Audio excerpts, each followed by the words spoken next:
All right, you're on the cloud now, and let's get into it. So, what I wanted to know this morning when I said, "Okay, I gotta plan the meeting, and I got to get a topic going." What I wanted to know was, with so much going on in the world and so much kind of headlining happening around things that don't really have anything to do with real estate, I wanted to know what the vibe was or what the most current conversations were around real estate in our area. And when I say our area continues to expand.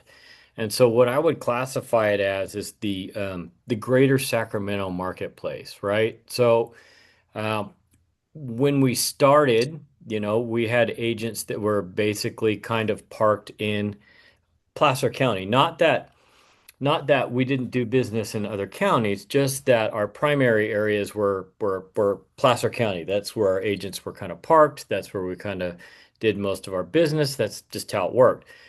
As we expanded, we started picking up agents that, kind of do most of their primary work in Nevada County. And that made sense to me because I was in Nevada County for 20 years.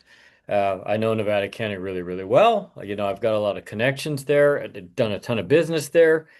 So that was pretty comfortable. Then we expanded some more, and we picked up agents that do most of their business in, Sacramento County, for lack of a better term.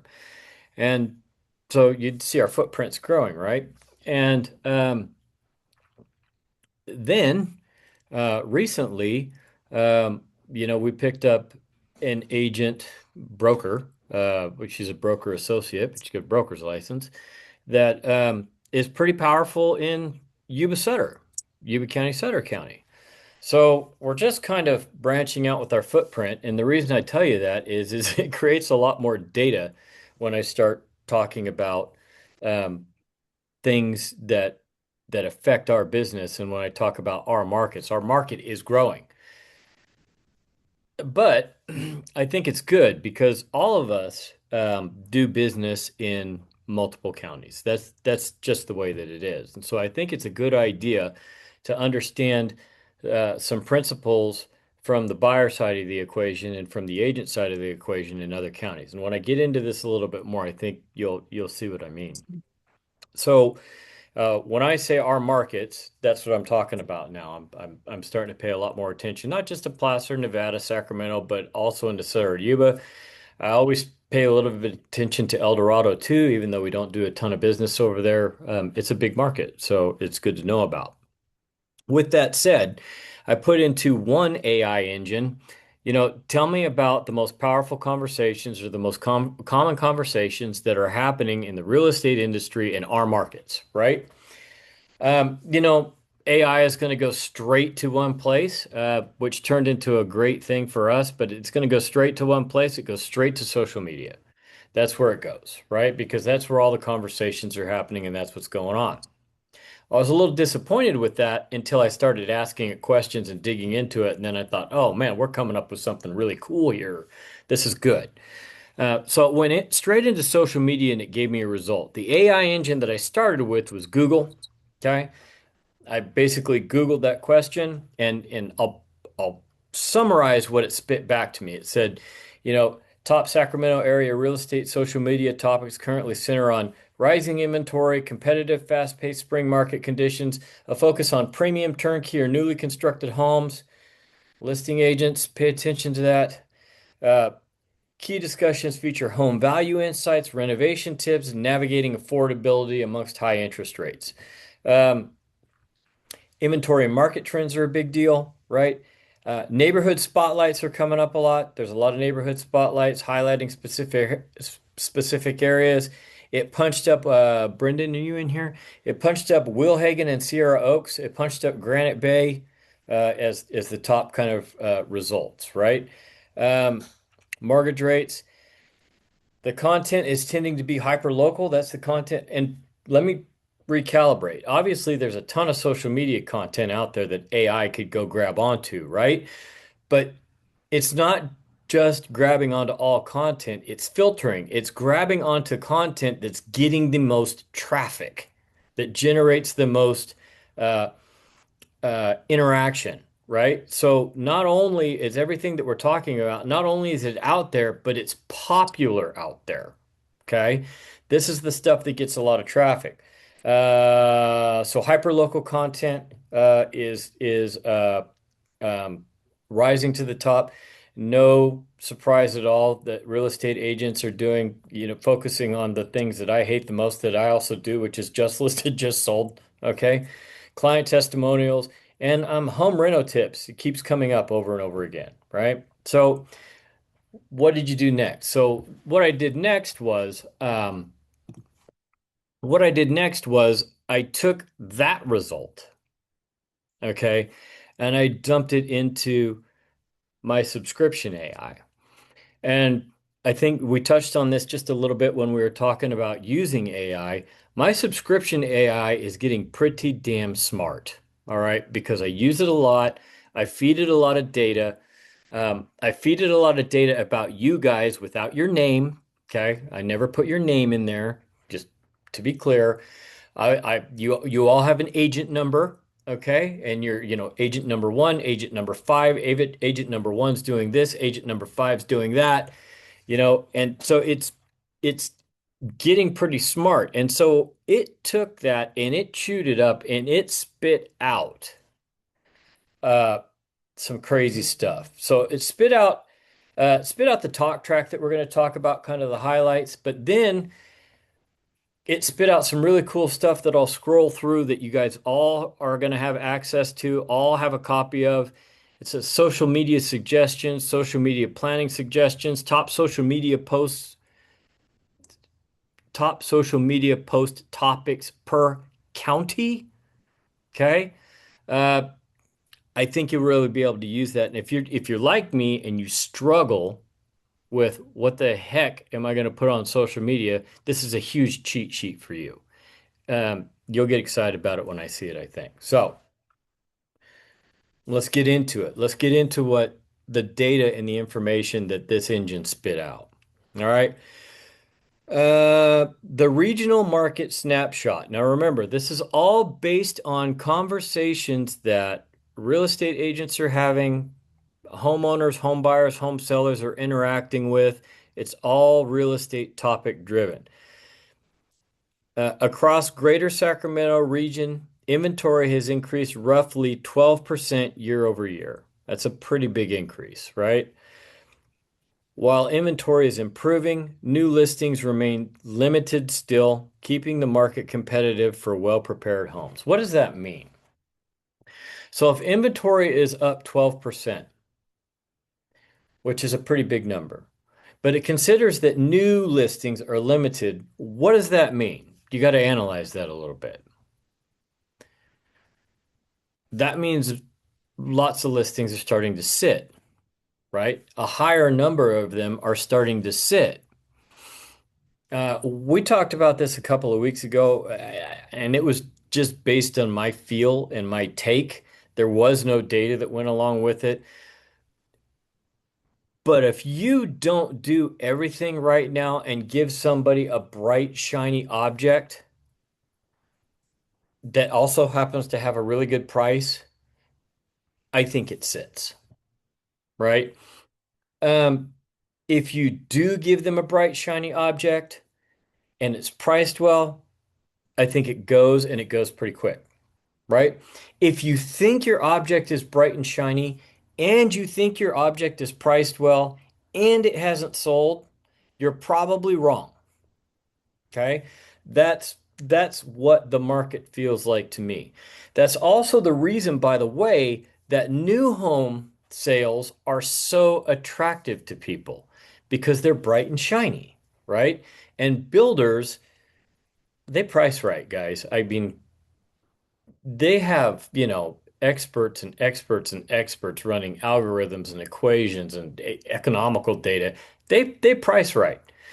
So if you're going to take something to market or you have something on market that won't go, like me, then something's wrong. because the demand is such that it should be gone, right? And yes, there are exceptions to the rule. Maybe it's a limited audience and everything is great. You don't have enough people, right? So there's always exceptions, but generally speaking, keep that in mind. It broke down the difference in buyers and the difference in market dynamics per county. And this was really, really interesting to me. All right. It talks a little bit about what it calls key county highlights. I'm going to read these to you and see if you would have picked the same highlights. This will be very interesting. In Placer County, the key community highlight is their strong move-up buyer demand and their lifestyle communities. Okay? Their lifestyle communities. Does everybody know what that means? Uh, I'll give you an example. Auburn decided like 30 years ago to call itself the endurance capital of the world. All right? It's a lifestyle. Okay? Sacramento County key county highlights its continued first-time homebuyer activity. Notice that it didn't say that about Placer County, right?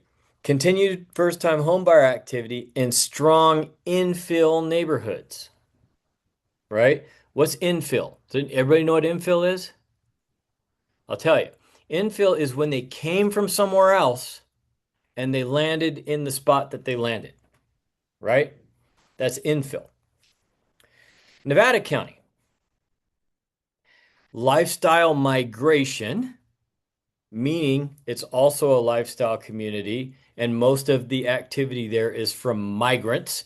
Again, infill, right? Acreage and rural demand, right? If you want to live rural, you're going to go to Nevada County, right? Yuba County, key county highlights in Yuba.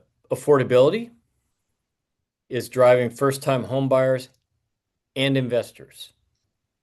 Okay. So Yuba County's driving characteristic is affordability. Sutter County, this was interesting. A growing commuter market and increasing new construction. Okay. What does that mean about Sutter County?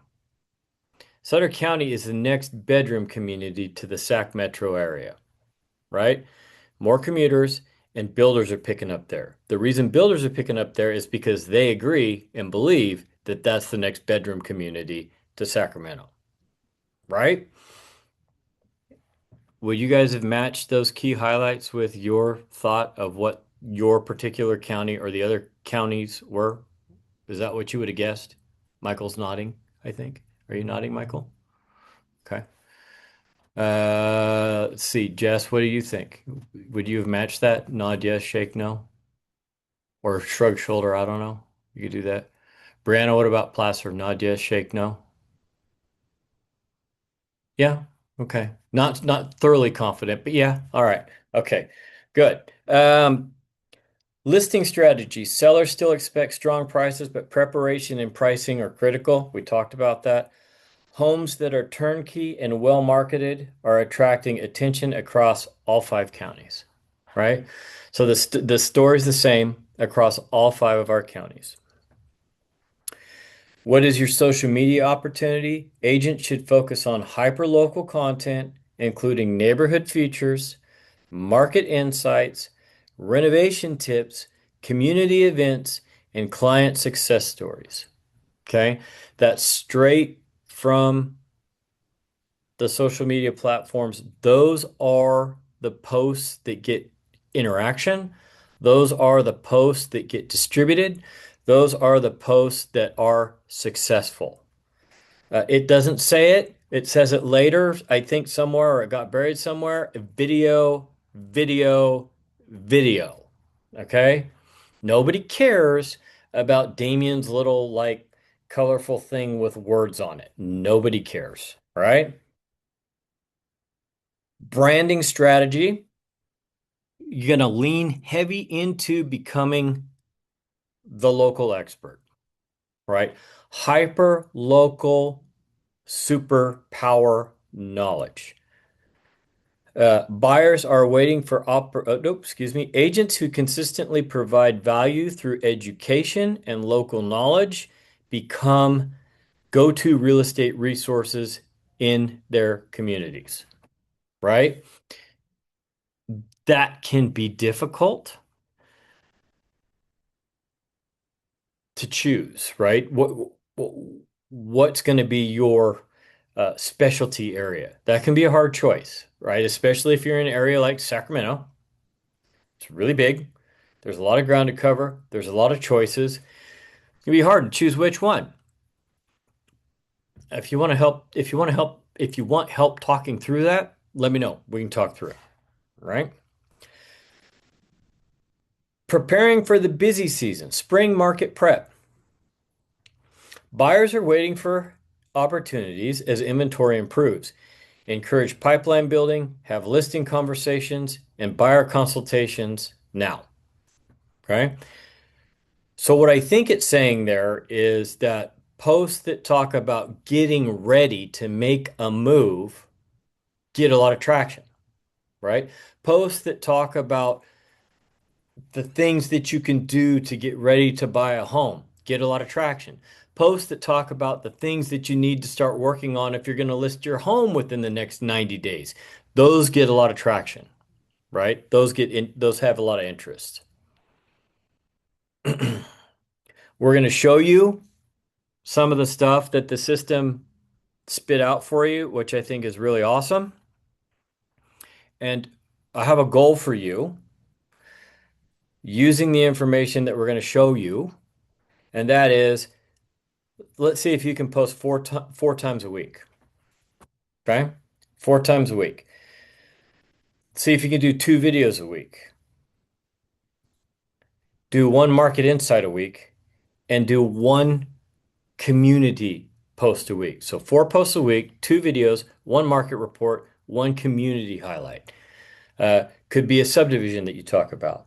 Could be a restaurant that you talk about. Could be a downtown area that you talk about. Could be an event that you talk about, right?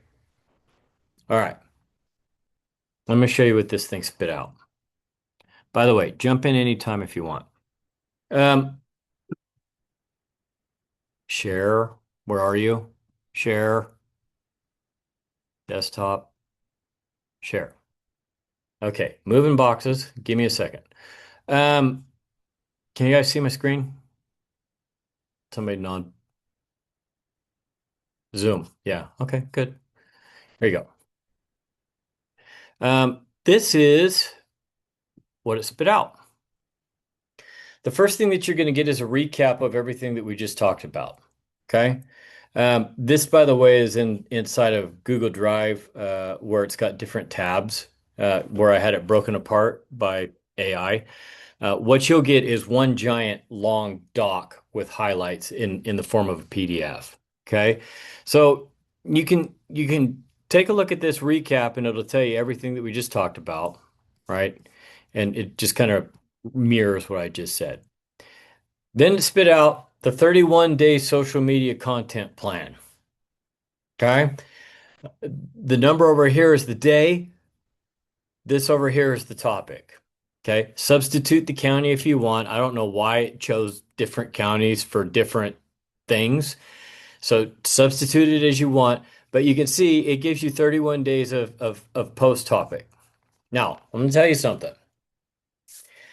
You're like, okay, it's day 12 and I'm supposed to write a post about a seller preparation tip and I don't know what to do. I don't know. I want to make a video and I don't know what to say. Again, I'm not trying to sell any certain AI platform. I use ChatGPT. There's a whole bunch of people now that are starting to really like Claude. Okay. People like Gemini because it's tied to Google. All right. I can't recommend strongly enough that you pick the one that you like and get the paid version. It's like $20 a month. Okay. You set up an account, and this is why. I've got to do a seller preparation tip. You can put into your AI platform, and when it gets to know you, it's going to start to work even better for you. I need to make a video about a seller presentation tip that I'm going to post to Facebook and Instagram. I have no idea what to say. Give me some ideas. Write me a script. Okay? Boom. 5 seconds. You'll have it. Okay? And then you can say, oh, that's too long. I want it to be 30 seconds or less. Boom. It'll change it. Right? You can even go so far as to give it a sample of yourself or your voice or whatever else and just have it do it for you. Okay? It will do that. If you're comfortable with that, it will do that.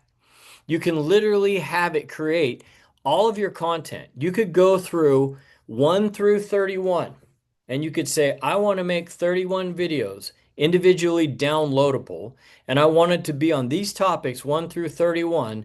Make them 30 seconds or less. Write the script, make me say it, use my image, make me say it, and play this kind of music in the background. Boom. Okay. Or you can, that's the extreme. Or you can just say, write me a script, and then you can go do it yourself, add the music you want and everything else. But the point is, if you use this power to create the schedule, and then you use that power to create the script, and then you use that power to create the content, think about the hours that you are saving. Think about that, right? You could do it 2 times a day. It doesn't care. It will do 60 of them. It will do 100 of them. It doesn't care. It likes working. So you've got the 31-day content plan. Then I told you it likes reels. It gives you 60-second reel ideas. I like 30 seconds, but it gives you 60-second reel ideas. All right. There's some there for you to think about. Social media strategy. Okay. It breaks it down into the percentage of times and the percentage of content and what kind of content. And then it breaks down a monthly focus. That's 3 months worth of stuff, right? Month number one, you're going to establish your market authority. Month number two, you're going to showcase neighborhoods and communities. And month number three, you're going to highlight client success stories. Okay. Again, I know what you're thinking. Oh, that's great, Damien, but I can't think of anything that is associated with those things. I know. Use the engine. All right. Use it. Try it. If you don't like it, don't post it. I promise you, you will. This is the really cool thing. Based on all the data that it chews, and based on all the posts that it went out and looked at the interaction, here's the top 25 subjects by county for social media across all social media platforms in our markets. You've got the top 25 for Placer.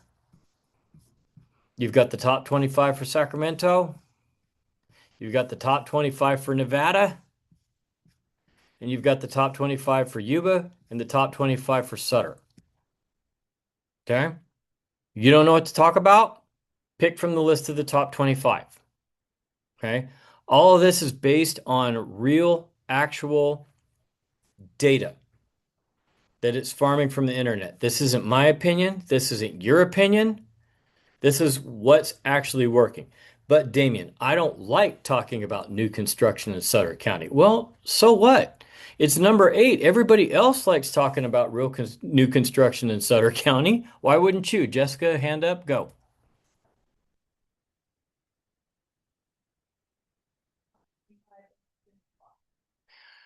Good question. She says, is that the top 25 posted or the top 25 interesting to watch? It's the top 25 subjects across 50, 60,000 posts. Those are the top 25 subjects that get the most interaction. Yep, get the most interaction. All of this stuff, this whole sheet is uploaded already to your folder O1 New Agent Docs in Google Drive. If you can't find it, let me stop the share here. If you can't find it, I will send you a link. You just have to email me and say, hey, I can't find it. Send me a link. I'll send you a link. and you can find the folder and you can find the document. If I was you, I would be taking that schedule that you can cut and paste from. I would be taking that schedule. I would cut and paste the schedule. I would cut and paste the topics. Okay. I would load them into an AI engine and I would say, make me 30 days worth of posts based on these topics and these popular post styles and see what happens. Whether or not you ever use them, that's up to you. But do it and see what it spits out. And then I'll tell you one more thing that I learned. Whatever it spits out the first time, ask it to change a few things. Okay. I want to have smaller posts, less words. Let it do that. All right. I want to have more eye-catching graphics. Let it do that. Right. As soon as you start doing that, it starts to get very, very curious about what you like, and it will start to prompt you with what it can do. And that's where the real power lies, in the suggestions that it makes about what it can do to help you. And here's why. It's basing those suggestions on what is out there in the world already that gets a lot of interaction, right? So it's a human. It's not a human. It's an AI cheat sheet, right? If you ask it questions and get it to the point where it starts suggesting for you, it's pulling those suggestions from things that are proven, and you'll have a better result than you would have had otherwise, right? So, is Brendan in here? Brendan, are you here? Are you iPhone or is that somebody else? Um, I think I've mentioned this before, but Brendan and I have a relative that works pretty high level tech. Okay. Really smart guy. Works really high level tech, and we were talking about AI and using it and what you can use it for, and just the infinite possibilities that you use it for, why you should, why you shouldn't, all that stuff. And he said, make sure you always tell it thank you. And I said, come again. And he goes, when you're done with the project, when you get what you want, just say thank you. This looks great. And I said, why the hell would I do that? And he said, because then it works harder for you. So some super genius that wrote the original code, who knows when, put in there that if somebody tells it thank you, it will go out to more places and search for you than if you don't tell it thank you. So tell it thank you. Okay? It'll work harder for you. All right. Give me some thoughts, give me some input, ask me some questions, please, about the process, how I would use it if I were you, what else I know about the process, any of that. Let's talk about it a little bit so that you guys can actually muster up the courage to do this, to try it, to put it out there in the world of the internet and see what happens. Go. Somebody. Come on. Be brave. 5 seconds. Michael, are you about to be brave? No questions. I don't know. You just gotta try it. I gotta try it out before I have a question. Yeah. Okay. I'm not Yeah. afraid to try it, but it just takes time. You gotta, like you said, you gotta do all the steps. Put it all in, It doesn't take any right? time. That's the problem. That's what you have to. This is a really good point. You guys have to understand that we're conditioned because of the way that the world has been for our entire lives. We're conditioned to say that is a huge project. I don't have time to do that. Somebody tell me, and Chad, Jess, I see your hands are up. I'll get to you in just a sec. Somebody tell Good. me Starting is the longest. Somebody tell me all of that data, all of that meeting that I just read to you, all of that data, all of those contents, all of that. Somebody tell me how long that took me to do while I was drinking coffee this morning, watching the news. How long did it take me to put that meeting together? Somebody give me a guess. 20 minutes. 20 minutes. I Somebody was else, gonna give me a guess. say, I was gonna say 5 minutes. 5 minutes. Is that Shelby? Yeah, that's me. Okay, Shelby said 5 minutes. Jess said 10 minutes.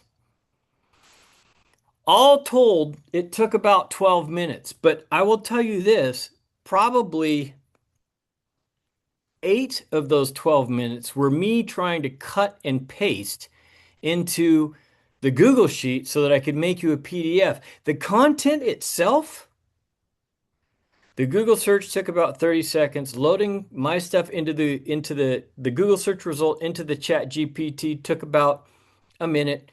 The first round spit out immediately, obviously. I asked it for 2 or 3 tweaks, so probably all told 4 or 5 minutes. All that content, 4 or 5 minutes, tops. That's it. I Okay. was gonna add a little bit because I've been using ChatGPT a lot too. I've been trying to kind of figure out like some sort of like logo idea for just my own personal branding. Mm-hmm.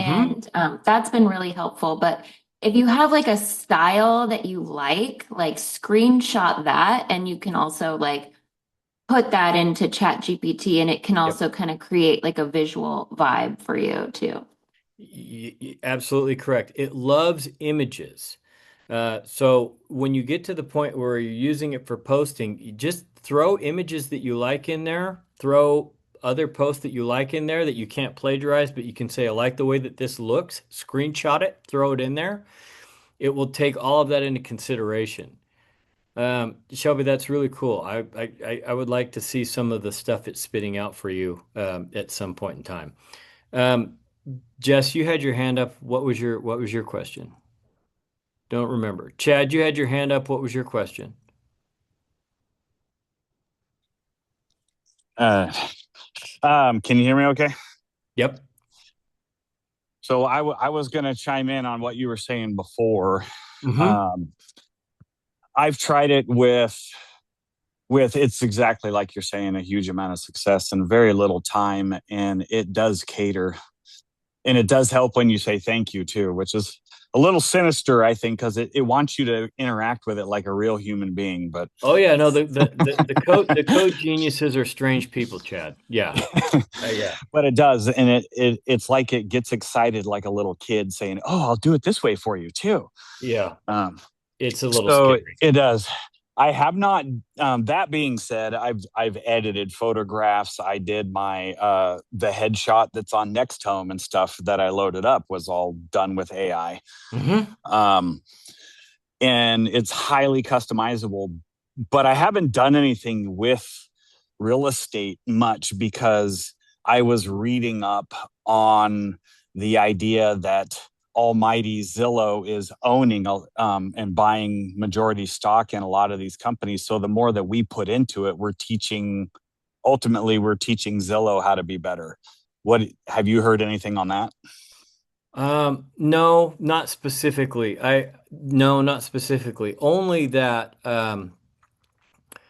yeah, Zillow is making huge investments in the creators, the companies that create the AI software or the AI coding. Um, that doesn't surprise me. Uh, we probably are teaching Zillow how to be better. Um, but believe it or not, right now Zillow's kind of our friend. So I know that that relationship is a little tenuous, but right now Zillow and us are on the same side. So I True. mean, it's a great point, Chad. Like, I mean, are you feeding the monster and creating and making yourself obsolete at the same time? It's possible. It's possible. But I, I truly believe that there will always be a place for us as long as we're really, really good at what we do. And the more hyper local that we are, the more insulated that we are. Yeah, that's true. Hyperlocal and customization and catering, I think, are. Hmm. seems to be the way to go. I heard that. I also, that being said, I heard that Zillow was highly into Chat GBT. So I started using through my Microsoft account. I started using Copilot, Hmm. and that's been really good. But then they bought into Chat GBT. So Hmm. if you use Copilot, you're getting all of Chat GBT plus Microsoft Tech, Yep. and another one I can't remember. So it's, I mean, it's much more powerful in the last few months Yep. than I've seen even more recently. So I'm excited, but I was like, shoot, should I do this for real estate or not? So it's good to hear you talk about it. I think you should. I mean, I think the benefits outweigh the risk. And, it's kind of like my brother said, when this first AI first came out, I fought it and I fought it and I fought it and I fought it. And I said, I'll never use it. I'll never do it. I think it was one of the last people in my kind of group of people to kind of start using it. And it was because of conversation I had with him, probably 6 or 7 months ago now, where he said, "Look, it's too late. We're already dead. You might as well use it and make yourself more efficient." And I said, "Oh, okay. You're right." So, I would go for it, but you got to be comfortable with it too. Awesome. No. Who else? Anybody else? Thanks for that, Chad. That was good. Very good. And good stuff to think about. Who else? Questions, thoughts, want to contribute? Share any stories or experience that you have with AI? I know Danielle has been messing around with AI a lot lately.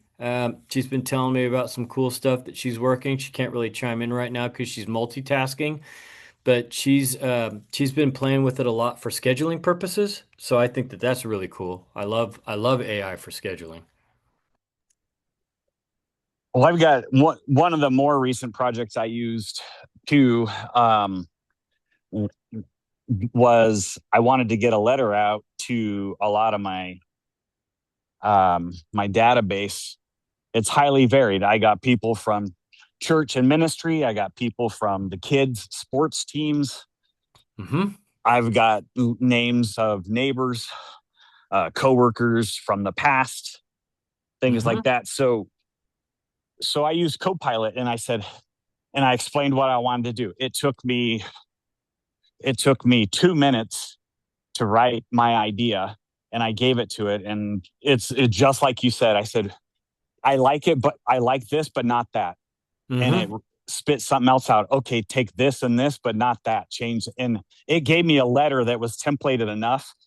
And I told it I only want to change the first two lines, and the rest of the letter fit every category, and it did it. And it did It it. did it. So Yeah. all I have to do is say, "Hey, church people. Hey, soccer people. Hey, neighbors," and then the rest of the letter is like perfect for. So now I got to get with you offline and figure out how to send those letters out to my database. Okay, I like it.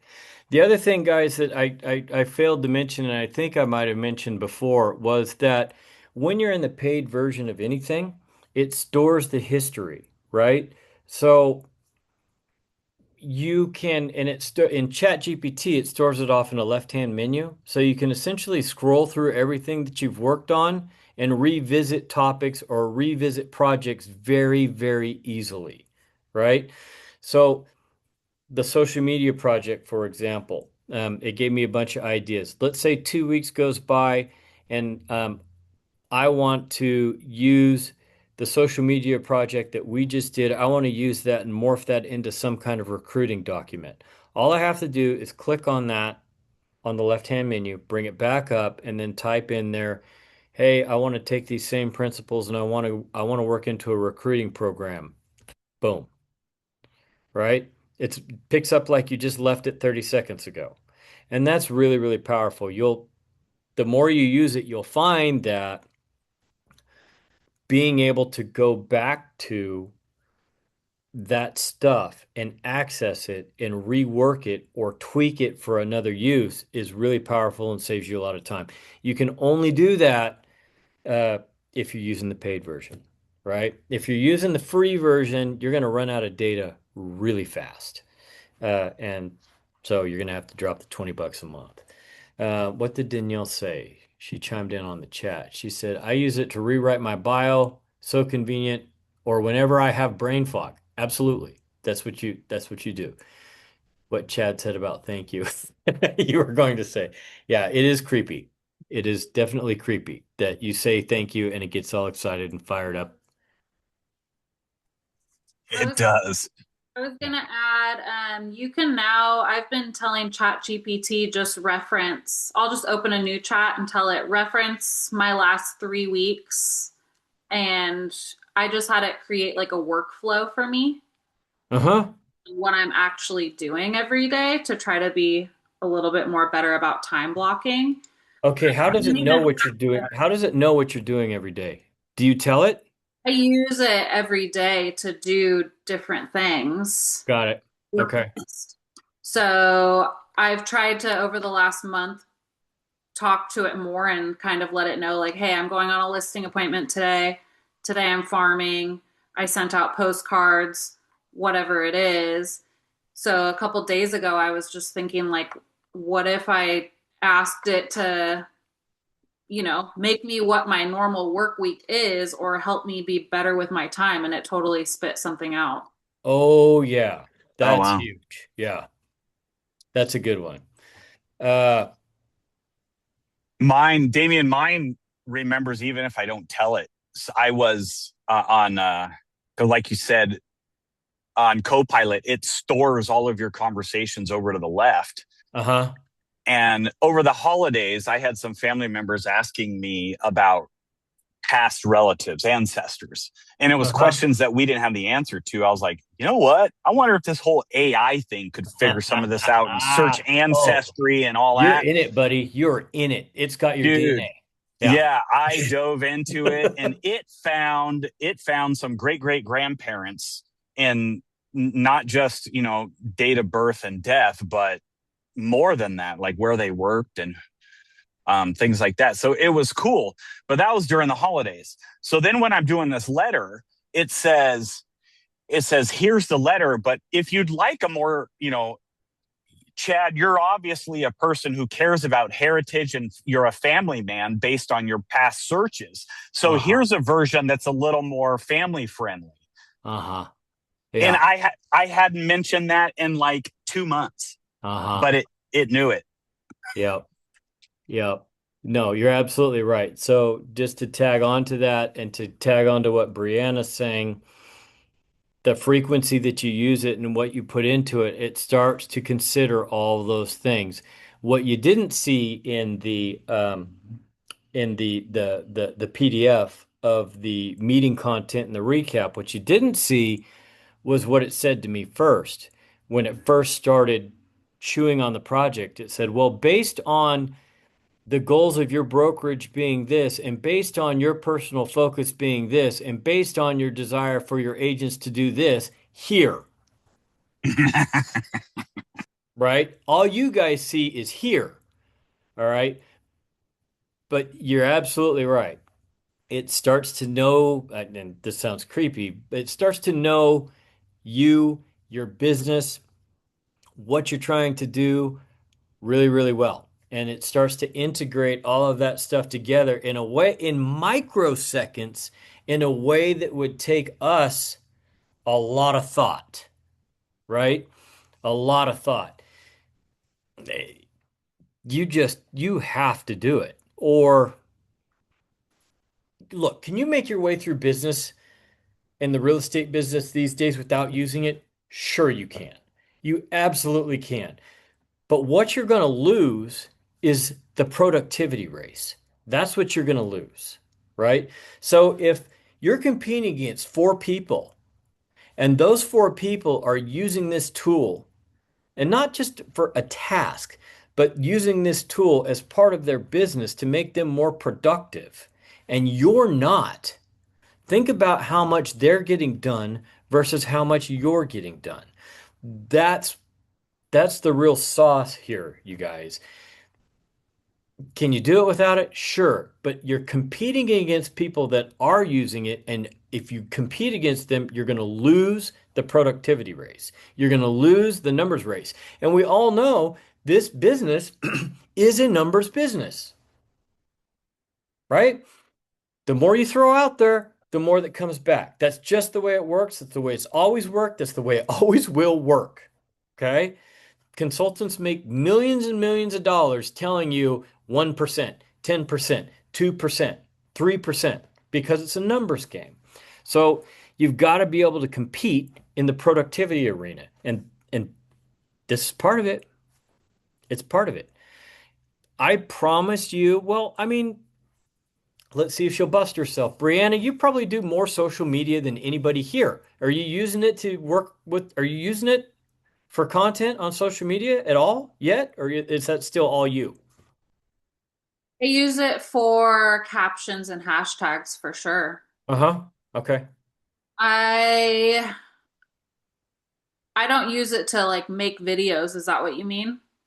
Well, I'm just asking you how you have used it, if you've used it, and how you have used it. Yeah, I have a running list of ideas all the time, so I'll upload my list and say, expand on this or give me 30 days of content. I definitely, in fact, I probably have a list in this notebook. I use it all the time. I mean, I went into a listing appointment last week and my main concern was getting the sellers to accept my plan as far as pricing and getting them to agree to pay for staging. Yep. I used it to prep for that even. Sure. I use it Sure. for all kinds of stuff. Captions and hashtags for sure. And I'll even say like this is my real idea. Give me a hook that is attention grabbing and that gets someone to, watch the whole reel or read the caption and, make my hashtags hyper local to Auburn. Yep. Yeah, Okay. I mean, Okay. it's crazy. Yep. So you are using it to assist with content a lot. There you go, guys. I mean, I promise you, anybody that's doing a really effective job with that at this point is either, not sleeping or they're using it in some way, shape, or form. Okay. Because it just gets to be way too much when you're trying to do everything else. You can spend 60, 70 hours a month on content, or you can spend 12 hours a month on content. It's just that's probably the difference. It's probably even less than that, but you get what I'm saying, right? So, okay, good. 350, we're sneaking up on it. I want to get you out of here. Does anybody else got anything to say? Give me a real quick yes, no, as far as the information that I dropped into the folder, as far as the recap, as far as the plan, as far as the topics, as far as the top 25 per county. Um, Helpful, not helpful, you don't care, right? Good, bad, you don't care. Okay, good. The floating. How the heck did you do that? That's awesome. Yeah. Okay. All right, good. Okay. Anybody got anything else from to get you out of here and get you back to your afternoon? And maybe I'm going to take a nap. Okay? No? All right. You guys want to talk more about it, you know where to find me, okay? I'm going to click the button in 5, 4, 3, 2, 1. Have a good afternoon, guys.